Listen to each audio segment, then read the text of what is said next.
How are you students, my name is Ashish Modi. फिर से मैं मोदी क्लासेस में आपका स्वागत करता हूँ। आज हम मिले हैं स्टैंडर्ड 11 केमिस्ट्री। पहले तो सबको जय श्री राम मेरा। ठीक है, आई होप आप लोग अच्छे होंगे, आपके माता पिता भी अच्छे होंगे। और मैंने जो थंबनेल लगाया है उसी से आपको पता चल जाएगा कि हम जो स्टैंडर्ड 11 केमिस्ट्री का जो फर्स्ट चैप्टर है, जो बहुत इंपॉर्टेंट है, ठीक है, उसी की डिस्कशन करने के लिए कौन कौन से क्वेश्चन पढ़े जाते हैं, क्योंकि चैप्टर तो बहुत लंबा है। ऐसे चैप्टर 2, तो चैप्टर 1 और चैप्टर 2 में ही आपका पार्ट 1 केमिस्ट्री बहुत आपकी बुक भर जाएगी। ठीक है, बट उसमें से कई इंपोर्टेंट क्वेश्चन जो हर साल पूछे जाते हैं, आपकी सीबीएसई या गुजरात बोर्ड हो। हाँ, ये वीडियो गुजरात बोर्ड है, सीबीएसई किसी भी स्कूल के लिए एक काम लगेगा। तो आई होप आप लोग अच्छे से वीडियो देखोगे। ठीक है, और अपनी पहले तो नोटबुक, पेन और केमिस्ट्री पार्ट 1 लेके बैठेगा, क्योंकि यहाँ सारा कॉन्सेप्ट अभी क्लियर करवाना है। और दूसरा इंपोर्टेंट क्वेश्चन जो आपकी एग्जाम के लिए बहुत इंपोर्टेंट चीज है। ठीक है, पहले तो केमिस्ट्री में आएगा आपका एटम क्या है, वो तो बेसिक चीज है, आपको आनी चाहिए एटम मोलेक्यूल बारे में, क्योंकि यही आएगा ना तो ही आगे मोल कॉन्सेप्ट है, मोलारिटी है, वो आएगा। ठीक है, तो भाई पहले तो एक क्लियर कर लीजिए एटम एंड मोलेक्यूल के बारे में। आई होप ये आपको क्लियर होगा, क्योंकि मैं यहाँ जो हर एक चीज अभी सिखा नहीं सकता, क्योंकि हम आए हैं इंपोर्टेंट क्वेश्चन डिस्कशन करने के लिए, रिवाइज करवाने के लिए। ठीक है, और बच्चों की थोड़ी हेल्प भी हो जाए, चाहे वो किसी भी स्कूल में हो। ठीक है, तो हम इंपोर्टेंट क्वेश्चन डिस्कस करने के लिए आए हैं। अब केमिस्ट्री का जो फर्स्ट चैप्टर है 11 का, ठीक है, उसमें क्या है कौन, तो भाई पहले तो आपको क्या पढ़ना होगा, सारे लॉज पढ़ने होंगे। सारे लॉज यानी जो मास ऑफ प्रोपोर्शन वाला लॉ है, मास ऑफ प्रोपोर्शन वाला लॉ है, ठीक है, वो पढ़ लीजिए। दूसरा एवोगैड्रो लॉ के बारे में, एवोगैड्रो लॉ के बारे में पढ़ लीजिएगा कि एवोगैड्रो लॉ क्या बताता है कि आपका किसी भी प्रकार का गैस हो, ठीक है, उसमें प्रेशर, वॉल्यूम, टेम्परेचर सेम हो, तो उसमें जो भी मोल है ना वो सेम होगा। तो पहले तो आपके मन में होगा कि मोल क्या है, तो मोल की भी अलग अलग डेफिनेशन अलग अलग बुक में होगी। सिंपल सा चीज है कि मोल क्या होता है कि mass of element, mass of element upon atomic mass. अब मैंने पहले ही बोला कि ये बेसिक चीजें आपको आनी चाहिए कि भाई एटॉमिक मास क्या होता है वो पता होना चाहिए, जिसमें प्रोटॉन प्लस न्यूट्रॉन हो। मास of the element, mass of the element यानी क्या है कि भाई जो आपको बुक में मतलब क्वेश्चन में दिया गया होगा, और एटॉमिक मास आपको पता होना चाहिए फ्रॉम द एटॉमिक नंबर। अब किसी को ये भी नहीं पता होगा कि एटॉमिक नंबर क्या है, तो वो भाई साइंस में अनकंफर्टेबल है, उनको पहले वो क्लियर करना पड़ेगा। अभी सारी चीजें क्लियर नहीं करवा सकता। ठीक है, तो भाई ये मोल कॉन्सेप्ट कर लेना कि मोल कैसे फाइंड करते हैं। जैसे कि मैं बता दूं एवोगैड्रो नंबर क्या है, हम कैसे, हम सॉलिड के लिए क्या मानते हैं कि एक डजन यानी 12 पीसेस किसी भी प्रकार का ऑब्जेक्ट हो, चाहे वो पेंसिल हो, शार्पनर हो, पेन हो, किसी भी प्रकार का हो, एक डजन यानी हम क्या मानते हैं 12 पीस। वैसे यहां भी कि भाई जो मोल है तो एवोगैड्रो नंबर है, तो 1 मोल यानी कितना नंबर, वो गैसेस के लिए मापा जाता है, तो वो है 6.022 into 10⁻23। बट वो only not in the sentence, but उसका लो लिखना होगा आपको, तो वो लो आपको करना है। ठीक है, जो पहले चैप्टर के लोज है ना वो आपको कर देना है। दूसरी बात कि डाल्टन ने क्या बताया वो कर देना थोड़ा। डाल्टन एटॉमिक थियरी, भले वो चैप्टर 2 में, बट ये कर लेना डाल्टन एटॉमिक थियरी के बारे में। ठीक है, क्योंकि बहुत सारे एमसीक्यूज अंदर अंदर से पूछे जाते हैं। ठीक है, तो इतना तो आप अपनी कॉपी में लिख लीजिएगा। दूसरा कंपाउंड और मिक्सर के बारे में क्या है, नेचर ऑफ द मैटर में समझ में आया, इतना पहले लिख लीजिएगा अपनी कॉपी में, अपनी कॉपी में लिखिएगा तो आपको कंफर्टेबल रहेगा। चल दूसरी बात, आई होप आप लोगों ने लिख लिया होगा। हाँ, फिर आएगा आपका सिग्निफिकेंस फिगर के बारे में, जो एमसीक्यूज में पूछा जाएगा, जो फिजिक्स में भी आता है, सिग्निफिकेंट फिगर्स। ठीक है, सिग्निफिकेंट फिगर्स के बारे में पढ़ लीजिएगा कि कैसा होता है इसका वो, वैसे वैसे। ठीक है, वो चीज ध्यान में रख लीजिएगा। फिर कंपाउंड क्या है, सबसे मोस्ट इंपोर्टेंट चीज 2 मार्क के लिए, कंपाउंड एंड मिक्सर का डिफरेंस। कंपाउंड एंड मिक्सर का डिफरेंस क्या है, सिंपल है, इजी है, बट कई लोग उसमें कंफ्यूजन हो जाते हैं भाई। तो ये आप कर लेना अच्छी तरह से, फटाफट कॉपी कीजिए।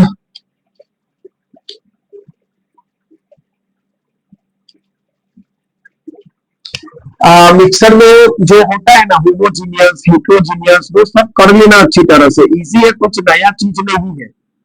नया चीज आएगा तो मैं बताऊंगा, उसके लिए हम टाइम भी देंगे। होमोजीनियस हिट्रोजीनियस, ठीक है। लोज हो गए, मोल कॉन्सेप्ट हो गया, एवोगेड्रो एवोगेड्रो हो गया, मास ऑफ द प्रोपोर्शन, सारे जो लोज है ना वो, हाँ, बॉयल्स लो, बॉयल्स लो,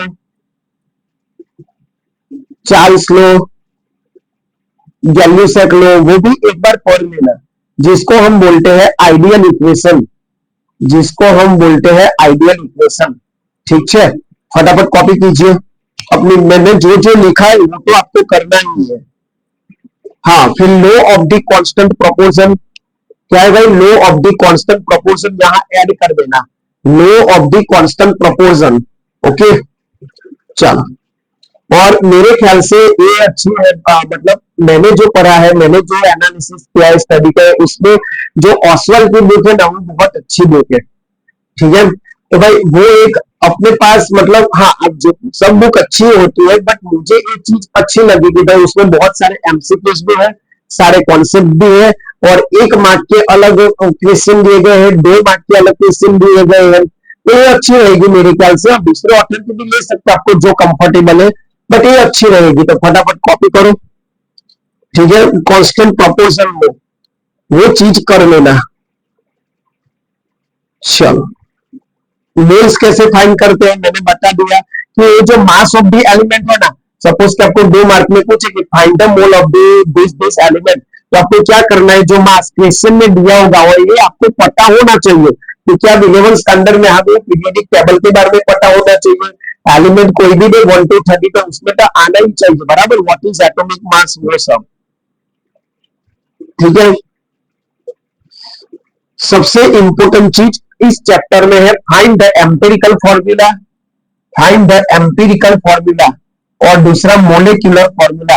वो चीज ध्यान में कर लेना, मैं अभी सिखा दूंगा एक एग्जांपल करके, ताकि इसके जो एग्जांपल आए वो आपको छूटे ना, ठीक है। फिर लिमिटिंग रिएजेंट है, क्या करना है भाई, लिमिटिंग रिएजेंट के बारे में, ये ऐसा रिएजेंट जो रिएक्शन के टाइम सारा का सारा आपका क्या कर ले, यूज कर ले, ठीक है। सारा का सारा जो रिएक्टेंस है वो यूज कर ले, उसको हम क्या बोलेंगे, लिमिटिंग रिएजेंट। क्या बोलेंगे भाई, लिमिटिंग रिएजेंट। याद रखना कि ऐसा रिएजेंट जो रिएक्शन के टाइम में सारा का सारा क्या हो जाए, यूज हो जाए, उसको हम क्या बोलेंगे, लिमिटिंग रिएजेंट।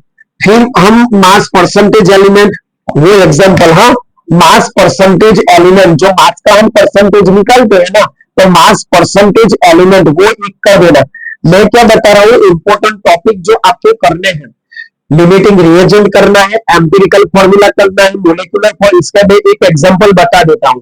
दूसरा, मास परसेंटेज एनिमल एलिमेंट्स के न्यूमेरिकल करना है, क्या करना है, न्यूमेरिकल के कितना मास परसेंटेज है, न्यूमेरिकल। चल, ठीक है, समझ में आया इतना।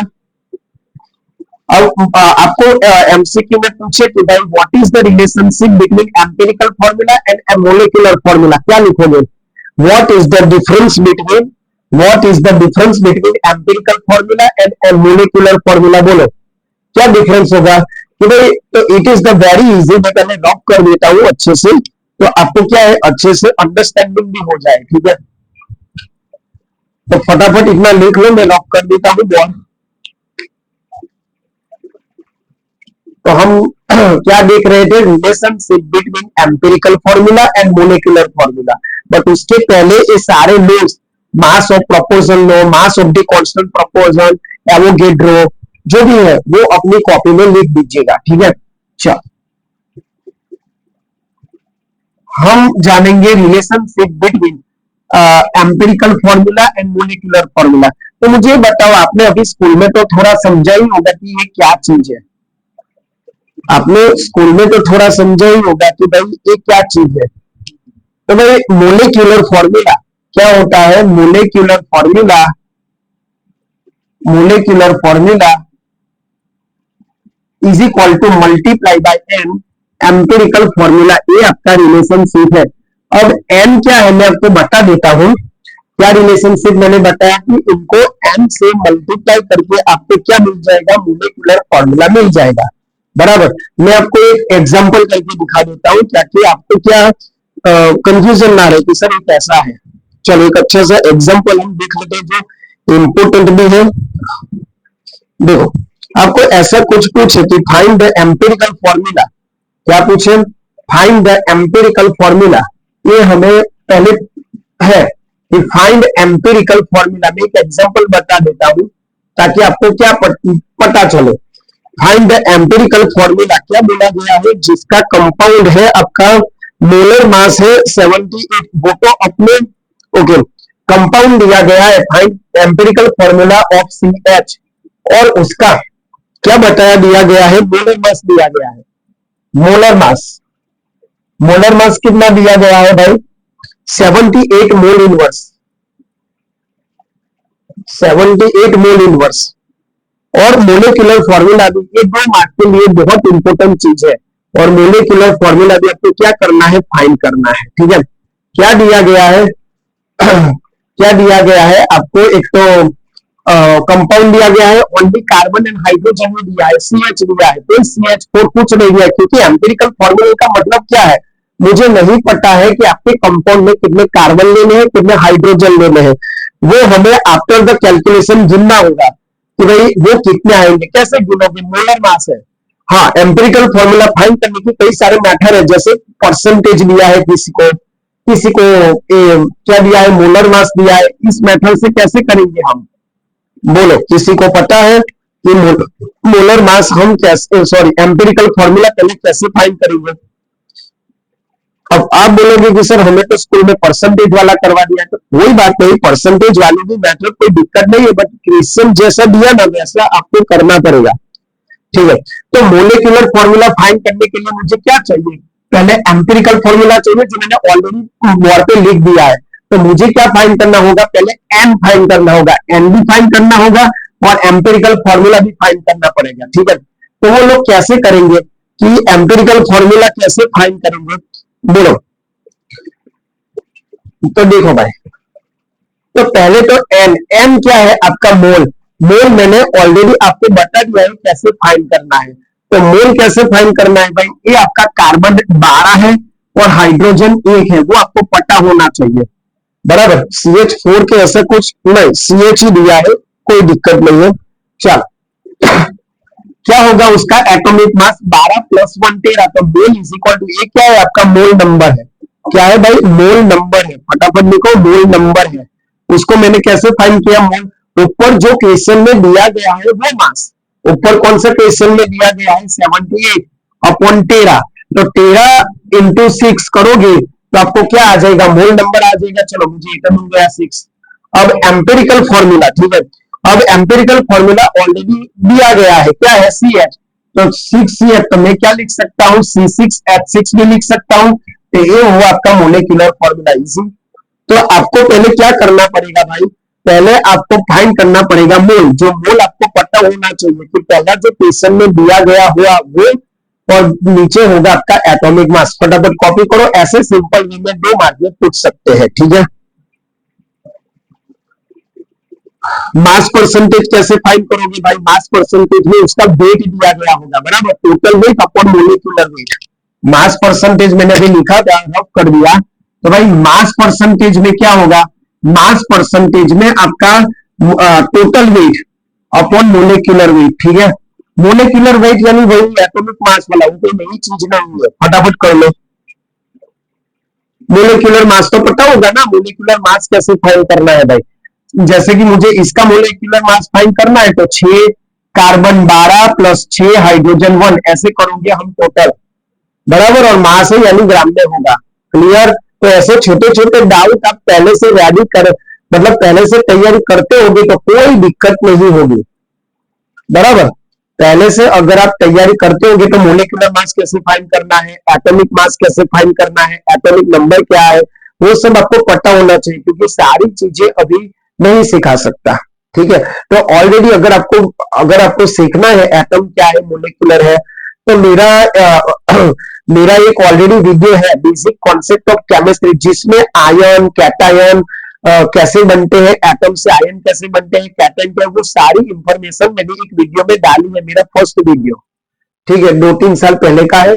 बट इसमें वही मैंने समझाया है कि बेसिक कॉन्सेप्ट आप कैसे करें, और सारा उसमें समझा था। अगर आई रिक्वेस्ट यू, अगर कोई दिक्कत है तो मेरे वीडियो में ऊपर जाओ, प्लेलिस्ट में ऊपर जाओ, आपको वो वीडियो पहला ही वीडियो है मेरा इस चैनल का, ठीक है, केमिस्ट्री का, तो वो आपको मिल जाएगा।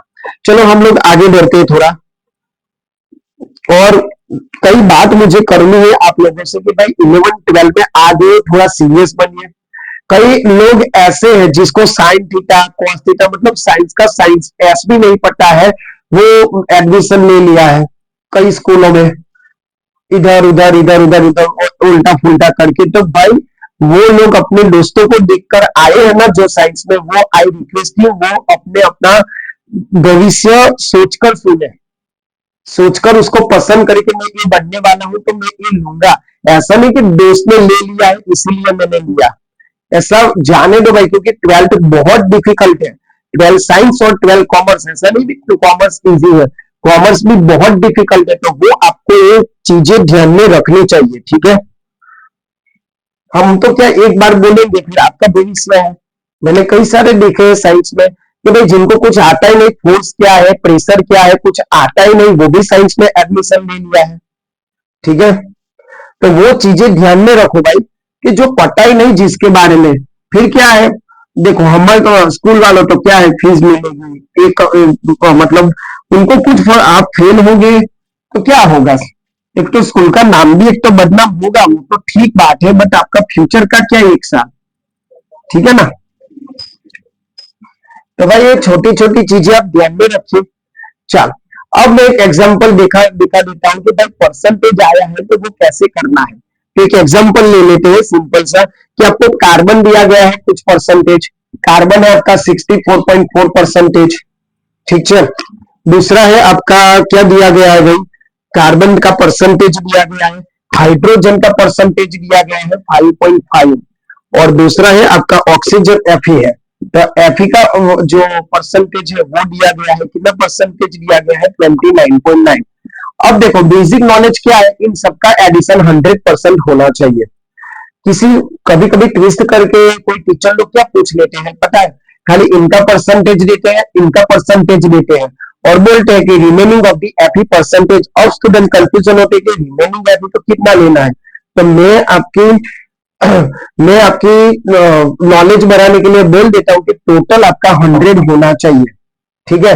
तो अगर आपको ए 2 दिए है तीसरा नहीं दिया है तो 100 में से वो एडिशन बात कर लीजिएगा, तो आपको क्या मिल जाएगा, एफी का मिल जाएगा, ठीक है। चलो हम फटाफट आगे बढ़ते। तो आपको करना क्या है, पहले तो ये परसेंटेज आपको लिखना है अपने टेबल में। दूसरा ये एलिमेंट लिखना है, एलिमेंट का एटॉमिक नंबर पता होना चाहिए, एटॉमिक मास पता होना चाहिए, बाकी नहीं हो सकता ये चीज। चलो एटॉमिक मास यहां लिखना है, मैंने पहले बोला एटॉमिक मास 12, 1 और 56। ये बेसिक चीजें कभी कभी क्वेश्चन पेपर में नहीं दिया होता, कभी कभी ऊपर दिया भी होता है कि भाई एफी का इतना ले लो, पर हर बार नहीं दिया हो तो फिर क्या करेंगे। चलो अब मोल्स फाइंड करना है, तो मैंने पहले ही बोला कि मोल्स कैसे फाइंड करना है। तो मोल्स फाइंड करने के लिए जो क्वेश्चन में दिया गया है परसेंटेज मास, और दूसरा उसका एटॉमिक मास, तो 64.4 अपॉन 12, 5.5 अपॉन 1, 29.9 अपॉन 56, ऐसा करना है। ये आपके मोल्स फाइंड के, तो उसका कोई आंसर मिलेगा, ठीक है, इसका कोई क्या मिलेगा, आंसर मिलेगा। अब उसके बाद इसका जो आंसर, अब ध्यान बस इतना तो आपको इजी लगेगा कि पहला आपका एलिमेंट लिख देना है, फिर उसका जो गिवन परसेंटेज है इन द क्वेश्चन वो लिख देना है, उसके बाद atomic mass, atomic number sorry atomic mass लिख देने का है, फिर इसका और इसका, ये मैंने मोल फाइंड किया। अब मोल में से जो छोटा है ना, अब ध्यान में रखना, मोल में से जो छोटा है, अब सपोज के यहां आया आपका 3.2, ठीक है, यहां आया 2.1, अब मैं यहां 5.5 होगा। मैं एक एग्जांपल दे रहा हूं, ऐसा नहीं कि आप डिवाइड करोगे तो इतना मिलेगा, मैं ऐसे ही लिख रहा हूं क्योंकि हमें कम समय में बहुत सारी चीज करनी है इसलिए। और यहां आ गया 4.2, ठीक है, मेरा ऐसा कुछ आंसर आया अप्रोक्सीमेटली। और क्या करना है, जो छोटा है ना उसको हर तरह से डिवाइड करना है, इसमें से छोटा कौन है, ए वाला, तो 3.2 अपॉन 3.2, 5.5 अपॉन 3.2, 4.2 अपॉन 3.2 ऐसा पूछेगा तो आपको 1 मिलेगा। ठीक है, पॉइंट में भी मिलेगा आपको, बट उसको राउंड फिगर करके लिखना है। ठीक है, सपोज कि ये मिला मुझे 3.2, 2.2, यहां मिला 3.2, तो आपको क्या करना है 1 2 3 ऐसे करना है। समझ में आ गया? ये रहा आपका मोल मिल गया, मतलब जो सफिक्स में लिखते हैं ना H2O, हाइड्रोजन, ऑक्सीजन, वो मुझे मिल गया। इतना समझ में आया क्या करने का? पहले मास ऑफ द परसेंटेज, फिर उसका एटॉमिक मास, उसको मोल कैसे फाइंड करना है वो, फिर जो सबसे छोटा है उसको सबसे डिवाइड करो तो आपको वो डायरेक्ट मिल जाएगा। ठीक है, ये जो मिला ना, अब उसको कैसे लिखना है देखो, C1 में बता देता हूं, C1H2Fe3 ऐसे लिखते हैं। और ये हुआ आपका एम्पिरिकल फॉर्मूला। क्या हुआ? Empirical formula.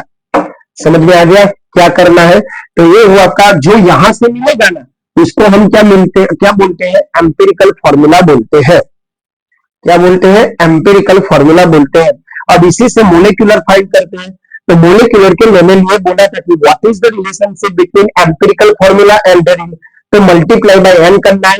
एन क्या है? मोल है। तो मोल में क्या है भाई? तो आपको पता होना चाहिए मोल में ये सबका आपको क्या है, 1 प्लस 2 प्लस Fe का 56 मल्टीप्लाई बाय 3 करोगे, ये यहां रखोगे। समझ में आया? और ऊपर आपको जो क्वेश्चन में दिए गए हैं उनका टोटल परसेंटेज कर लीजिए, तो आपको क्या मिल जाएगा? वो नंबर एन मिल जाएगा। फिर एन को एम्पिरिकल फॉर्मूला से क्या करिए, मल्टीप्लाई कीजिए, तो आपको उसका फाइनल मोलिकुलर फॉर्मूला भी क्या हो जाएगा? मिल जाएगा। फटाफट कॉपी करिए। ठीक है, फटाफट कॉपी करिए।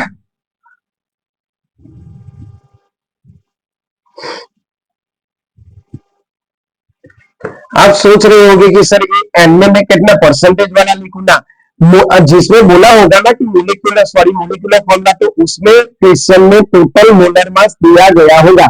इस क्वेश्चन में 96 दिया गया है और उनका एडिशन यहाँ लिखना है तो आपको एन मिल जाएगा। समझ में आया? यहाँ परसेंटेज नहीं लिखना है, यहाँ जो मोलर मास ग्राम में ही आएगा। क्लियर? चलो फटाफट एक परसेंटेज वाला कर लेना। हाँ, डिफरेंस में जो बोला क्वेश्चन, फटाफट difference between empirical formula and the molecular formula. तो एम्पिरिकल फॉर्मूला શું बताता है, क्या आपको इंडिकेट करता है?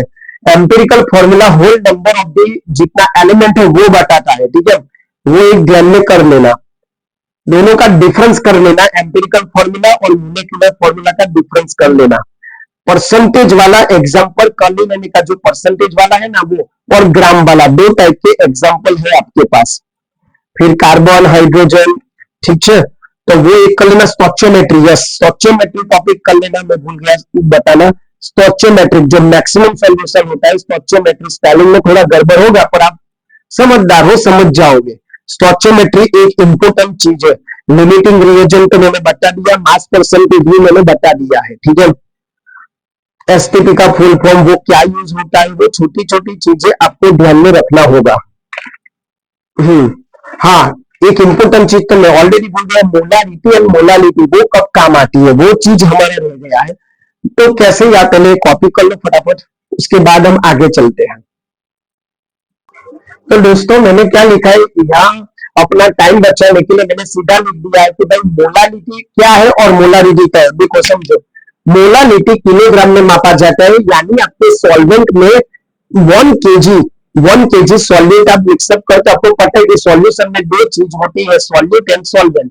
तो भाई 1 KG solvent, 1 KG solute solvent में जब आप करते हो ना, तो उसको और सॉल्यूशन बनाते हो, इसको हम क्या बोलते हैं, मोलालिटी। और मोलालिटी में क्या आएगा, 1 लीटर, जो हम वहां सॉल्यूट क्या डालते हैं, 1 केजी, 1 केजी, यहाँ कितना डालना पड़ता है, 1 लीटर। क्लियर इतना?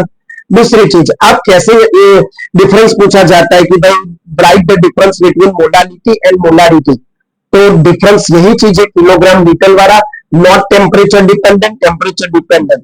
अब यही चीज बहुत सी सारी कंफ्यूजन हो जाती है आपके क्वेश्चन पेपर में कि सर टेम्परेचर डिपेंडेंट कौन है, वो समझ में नहीं आ रहा है। तो उसको कैसे याद रखोगे, देखो अलग अलग टीचर की अलग अलग मेथड होती है। मैं कैसे याद रखाता हूं, देखो यहाँ एल है और यहाँ आर है, वही एक खाली डिफरेंस है।